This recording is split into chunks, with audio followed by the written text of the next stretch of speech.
எல்லாருக்கும் நமஸ்காரம். இன்னைக்கு திருவாய்மொழி நம்மால் அருளிய திருவாய்மொழியில் கோவில் திருவாய்மொழி பகுதியில் 7வது நூறில் 4வது பத்தில் 9வது பாட்டு. இது வந்து இந்த திவ்ய பிரபந்தம் லிஃப்கோ எடிஷன். திவ்ய பிரபந்தம் லிஃப்கோ எடிஷன் எப்பயுமே கரெக்டாக இருக்கும், ஞாபகம் வச்சுக்கோ. எதையும் லிஃப்கோ நம்பி வாங்கலாம். அக்ஷரப்பிழை எல்லாம் கூட இருக்காது. இருந்தாலும் எல்லாத்தையும் கரெக்ட் பண்ணியிருப்பான். ரெண்டாவது, நம்ம வேதங்களில் 4வது திவ்ய பிரபந்தத்தில் எப்படி இருக்கோ அதே மாதிரி தான் இருக்கும். அந்த பிரகாரம் 3378வது பாட்டு இது. அப்போ நீங்கள் இந்த பாட்டை சொல்கிறேன் கேள்வோ. அன்று மண் நீர் எரிக்கால், அன்று மண்ணீர் எரிக்கால் இருக்கும். எல்லாத்தையும் நீங்கள் பிரித்து படிச்சிங்கன்னாலே உங்களுக்கே புரியும் நிறைய. அன்று மண்ணீர் எரிக்கால் விண்மலை முதல், அன்று சுடரிரண்டு பிறவும் பின்னும் அன்று மழையுயிர் தேவும் மற்றும் அப்பன் அன்று முதல் உலகம் செய்ததுமே.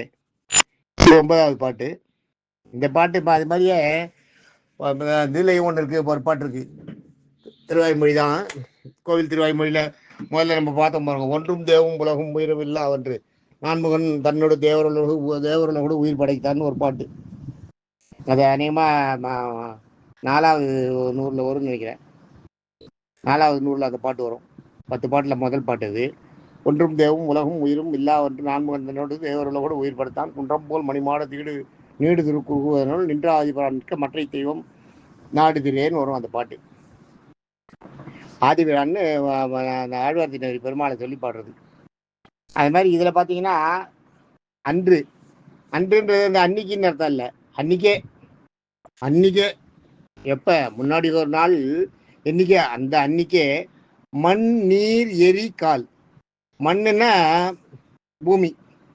பூமி அது ஒன்று. மண்ணுனா பூமி, நீர் தண்ணீர், எரின்னா அக்னி, கால்னா காற்று. முதல்ல சொல்லுங்க, வாயு காற்று. விண்ணுனா ஆகாயம். இது மாதிரி இந்த மலைனா பூமியை சமன்படுத்த.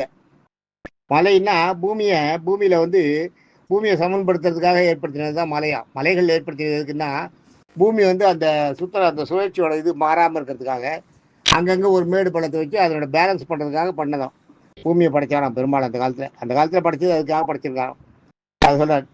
அதுதான் இங்கே சொல்கிறார். இதே மண்ணை நம்மளுடைய இது இப்போ நம்ம காட்டுறது பஞ்சபூதங்கள்.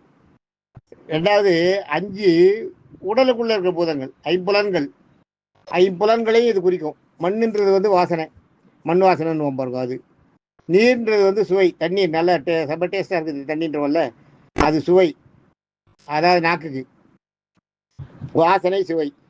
எரி அக்னி ஒளிச்சத்தை கொடுக்கறது இல்லையா, அதனால எரின்றது அக்னி ஒளி.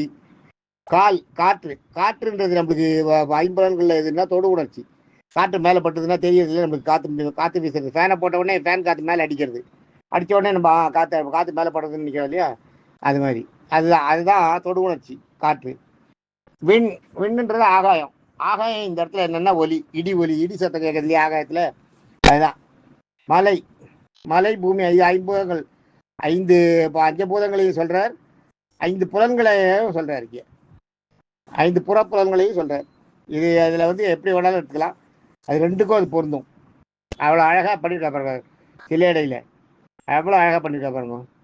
மலை பூமியை ஏற்படுத்துவதற்கு ஏற்பட்ட மலைகள், பூமியை நிலைநிறுத்த ஏற்பட்ட மலைகள் எல்லையும் முதலாய் அன்னிக்கே. முதல்ன்றது இதில் மலை முதல் இருக்கு பாருங்க. முதல்ன்றது அன்னிக்கே, முதலாய் அன்னிக்கே முதல் ஃபர்ஸ்ட் பிகினிங்கில் ஆரம்பத்திலேயே அன்று சுடர் இரண்டுன்றது சந்திரன் சூரியன் 2 ஒளி கொடுக்கக்கூடியது, அதுதான் சுடர் இரண்டும் சந்திரனும் சூரியனும். அப்புறம் பிறவும்னா சந்திரன் சூரியன் ஒளி கொடுக்கக்கூடிய கிரகங்கள். பிறவும்னா நட்சத்திரங்கள்ல எத்தனையோ கிரகங்கள் இருக்கு. தானா ஒளிரக்கூடிய அந்த சக்தி இருக்கு இல்லையா, அந்த அந்த நட்சத்திரங்கள், அதுதான் சொல்றேன். நட்சத்திர கிரகங்கள் போல தானே தானே ஒளிரக்கூடிய அந்த இந்த வெளிச்சம் கொடுக்கக்கூடிய சக்தி இருக்கு. அந்த மாதிரி கிரகங்கள் அந்த தன்மை உள்ள மீதி எல்லாத்தையும் பின்னும் அது இல்லாத இன்னும் அன்று அன்றுன்றதே அப்போதே மழை உயிர் தேவும், மழை உயிர் தேவும், தண்ணீரையும் உயிரினங்களையும், அதான் தேவன்றது மழைன்றது மழை நீர் தண்ணீரையும், உயிர்ன்றது உயிரினங்களையும், தேவம்னா அந்த உயிரினங்களை பராமரிக்கிறதுக்கு தேவர்களை இந்திரன் போன்ற தேவர்களையும் மற்றும் தேவர்கள் மற்றும் ஜீவாத்மாக்கள் தான் அந்த இடத்துல தேவம்ன்றது.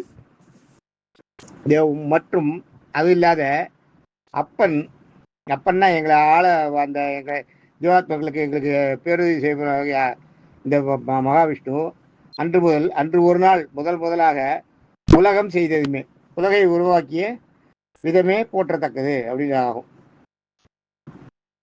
அப்படின்ற மாதிரி இதுக்கு பொருள். இதுக்கு அர்த்தம் என்ன? இது கன்க்ளூஷன் பார்த்தீங்கன்னா, முதலாக உலகை உருவாக்கும்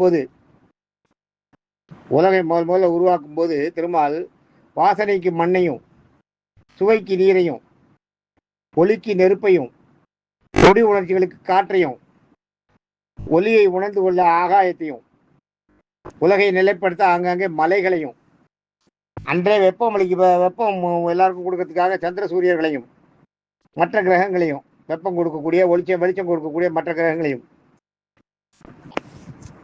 மேலும் அன்றைக்கே ஜீவாத்மாவாகிய மனிதனையும், அவன் வாழ தேவையான தண்ணீரையும், ஜீவாத்மாவாகிய மனுஷன் அவன் வாழ தேவையான தண்ணீர் மற்றும் உயிரினங்களையும், மற்றபடி அது ஜீவாத்மாக்களையும் நமக்கு பேருதவி புரிந்து அளித்தவன். இதெல்லாம் அதான் சொல்றீங்க. அப்பன் அன்று முதல் உலகம் செய்தது. அன்று அந்த நமக்கு அளித்து பேருதவி புரிந்து நமக்கு அளித்து நொடியில் உருவாக்கி முதலாக உலகத்தை படைத்த பெருமை ஒரு சாகசம் ஆகும். அதான் ஒரு சாகசம் தான். அது செய்ய முடியுமா? முதல்ல அதாவது மற்ற படைக்கிறதுன்றதெல்லாம் வேற. முதல்ல ஆகாயத்தையும் பிரம்மனையும் இந்திரனையும் படைக்கிறதுன்றது சாதாரண விஷயம் இல்லையே. அதை பண்ணி அதுதான் சொல்ற மகாவிஷ்ணு இந்த உலகத்தை படைச்ச அந்த பெருமை. அடுத்தது அடுத்த பாட்டு சொல்றேன். தேங்க்யூ.